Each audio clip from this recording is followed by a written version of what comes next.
اس میں حرف تشبیہ موجود ہوتا ہے، جس طرح سے میں نے کہا کہ ناز کی اس کے لب کی کیا کہیے، پنکھڑی ایک گلاب کی سی ہے۔ اور تشبیہ موقد وہ ہوتی ہے جس میں حرف تشبیہ موجود نہیں ہوتا، یعنی تشبیہ کی مثال میں اگر حرف تشبیہ موجود نہیں ہے تو پھر وہ تشبیہ جو ہے موقد کہلائے گی۔ صبح پھوٹی تو آسماں پہ تیرے رنگے رخسار کی پھوار گری، رات چھائی تو روئے عالم پر تیری زلفوں کی آبشار گری۔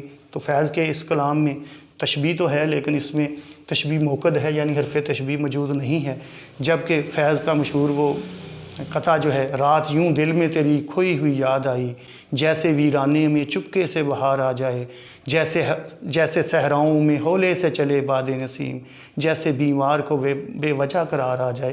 وہ تشبیہ مرسل کی مثال ہوگی، کیونکہ اس میں جیسے کا لفظ جو ہے وہ آپ دیکھیں کہ مختلف تشبیہات میں استعمال کیا گیا ہے۔ اب بات آتی ہے کہ بھئی 5 ارکان تھے جن کی ہم بات کر رہے تھے کہ مشبہ وہ ہوتا ہے جسے مانند کیا گیا ہوتا ہے، جسے تشبیہ دی جاتی ہے، اور مشبہ بے ہوتا ہے جس کے ساتھ تشبیہ دی جاتی ہے۔ وجہ شبہ مشترک صفت ہوتی ہے۔ حرف تشبیہ کی بات آ گئی۔ حرف تشبیہ کو ادات تشبیہ بھی کہتے ہیں، یعنی اس کے 2 نام ہیں، 2 طرح سے اس کو پکارا جائے۔ اچھا، اس کے بعد غرض تشبیہ ہے، تشبیہ دینے کا مقصد۔ اس کو بعض اوقات ارکان تشبیہ میں شامل نہیں کیا جاتا، اور یہ کبھی بھی جو تشبیہ کی مثال موجود ہوتی ہے اس کے اندر موجود نہیں ہوتا، اس کو تلاش کرنا پڑتا ہے، سوچنا پڑتا ہے کہ اس میں غرض تشبیہ کیا ہے۔ مثلا جب کسی کو کہا جاتا ہے کہ اکرم شیر کی طرح دلیر ہے، تو اس میں غرض تشبیہ یہ ہوتی ہے کہ اکرم کی بہادری کی وضاحت کرنا، واضح کرنا۔ طرفین تشبیہ کیا ہیں یا اطراف تشبیہ کیا ہیں؟ 2 نام ہیں، طرفین تشبیہ، اطراف تشبیہ۔ مشبہ اور مشبہ بے، یہ دونوں مل کر پہلے 2 ارکان جو ہیں تشبیہ کے، وہ جب ان کو کہتے ہیں طرفین تشبیہ، اطراف تشبیہ۔ اور عموماً تشبیہ کی مثال میں ان دونوں کا ہونا جو ہے وہ ضروری خیال کیا جاتا ہے، البتہ کبھی کبھی مشبہ کو ترک بھی کر دیا جاتا ہے۔ تشبیہ کی مثال میں زیادہ سے زیادہ 4 ارکان آ سکتے ہیں: مشبہ، مشبہ بے، وجہ شبہ اور حرف تشبیہ۔ غرض تشبیہ نہیں آتا کسی بھی مثال میں، اور کم سے کم 2 ارکان موجود ہونے جو ہیں یہ ضروری قرار دیے جاتے ہیں، جس میں مشبہ، مشبہ بے زیادہ تر، یا پھر مشبہ بے، وجہ شبہ اور حرف تشبیہ وغیرہ میں سے۔ اب مثال کی طرف آتے ہیں۔ خواجہ میر درد کے کلام سے: زندگی ہے یا کوئی طوفان ہے، ہم تو اس جینے کے ہاتھوں مر چلے۔ اگر آپ اس میں دیکھیں تو زندگی جو ہے یہ مشبہ ہے، اسے طوفان سے تشبیہ دی گئی ہے، تو طوفان جو ہے یہ مشبہ بے قرار پائے گا۔ انسانی زندگی کو طوفان سے تشبیہ دی گئی ہے، اور اس کی وجہ شبہ جو ہے وہ مشکلات بنتی ہیں۔ آپ جانتے ہیں کہ طوفان جب آتے ہیں تو ان کی جو مشکلات آتی ہیں انسانی زندگی میں وہ بڑی مسلمہ حقیقت ہے۔ زندگی میں تو چلو بعض لوگوں کی زندگی میں آسانیاں، آسائشیں بھی ہوتی ہیں، لیکن طوفان میں تو کسی کے لیے آسانی نہیں ہوتی، اس لیے طوفان سے میر درد نے اپنی زندگی کو تشبیہ دے دی۔ وجہ شبہ مشکلات، غرض تشبیہ زندگی کی مشکلات کو واضح کرنا، اور حرف تشبیہ جو ہے یہ یا ہے، یہ حرف تشبیہ ہے۔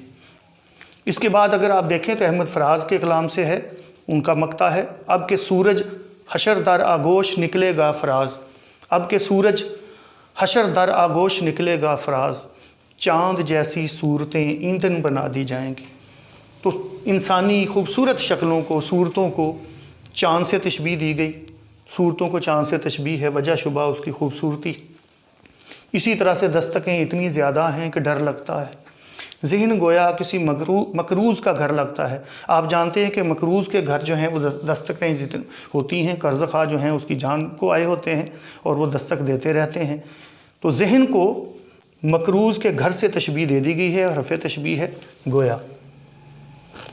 میرے بیٹے، تشبیہ کو علم بیان کی ابتدائی صورت قرار دیا گیا ہے، اور ابتدائی صورت ہے انسان جو ہے، شاعر جو ہے، ادیب جو ہے، وہ علم بیان کا استعمال کس لیے کرتا ہے۔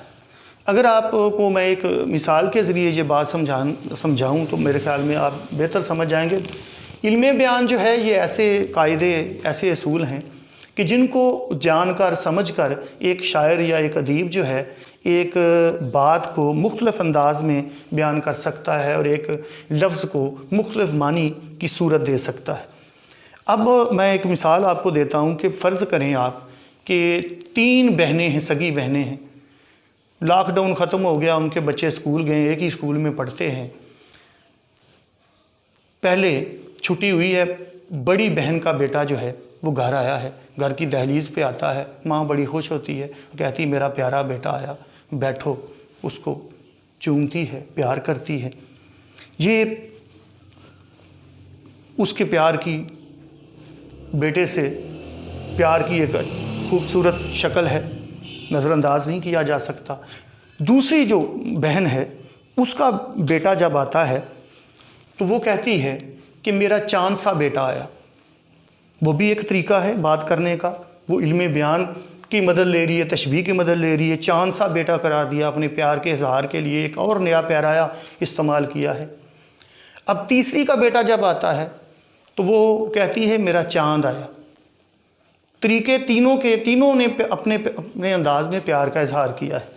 وہ استعارہ استعمال کر لیا، اس نے میرا چاند آیا، میرا چاند آیا، اس نے کہا میرا چاند سا بیٹا آیا، اس نے کہا میرا پیارا بیٹا آیا۔ تو یہ علم بیان یا جو بات کہنے کا جو انداز ہے، اس کے مختلف پیرائے جو ہوتے ہیں، ان کی مدد لے کر شاعر جو ہے وہ اپنی بات کو مؤثر انداز میں سامع تک، قاری تک پہنچانے کی کوشش کرتا ہے، اور تشبیہ بھی اسی عمل کا ایک حصہ ہے۔ تشبیہ مرسل اور تشبیہ موقد کی ہم نے بات کی تھی۔ تشبیہ مفصل اور تشبیہ مجمل بھی ہوتی ہے۔ مفصل تشبیہ وہ ہوگی کہ جس میں وجہ شبہ جو ہے وہ بڑی آسانی سے سمجھ آ جائے اور سامنے کی بات ہو مفصل، اس میں کوئی پیچیدگی نہ ہو، جیسے ناز کی اس کے لب کی کیا کہی، پنکھڑی ایک گلاب کی سی ہے، ہستی اپنی حباب کی سی ہے، یہ نمائش سراب کی سی ہے۔ یہ والے جو ہیں، کھلنا کم کم کلی نے سیکھا ہے، اس کی آنکھوں کی نیم خوابی سے، یہ مجمل ہے۔ اس کو ہم مفصل نہیں، مجمل کی مثال کہیں گے۔ تو آج کا لیکچر میرے بیٹے تشبیہ سے متعلق تھا، جو علم بیان کی ایک قسم ہے۔ لیکچر نمبر 5 میں میں نے بات کی علم بیان کی پہلی صورت تشبیہ سے متعلق۔ میں نے آپ کو بتایا کہ یہ عربی زبان کا لفظ ہے اور یہ شبہ سے نکلا ہے، مشتق ہے، مانند قرار دینا، مشابہ قرار دینا، کی طرح قرار دینا جو ہے۔ جیسے فراز نے اپنے ایک مقطع میں کہا، اس کی آنکھوں کو کبھی غور سے دیکھا ہے فراز، رونے والوں کی طرح، جاگنے والوں جیسی۔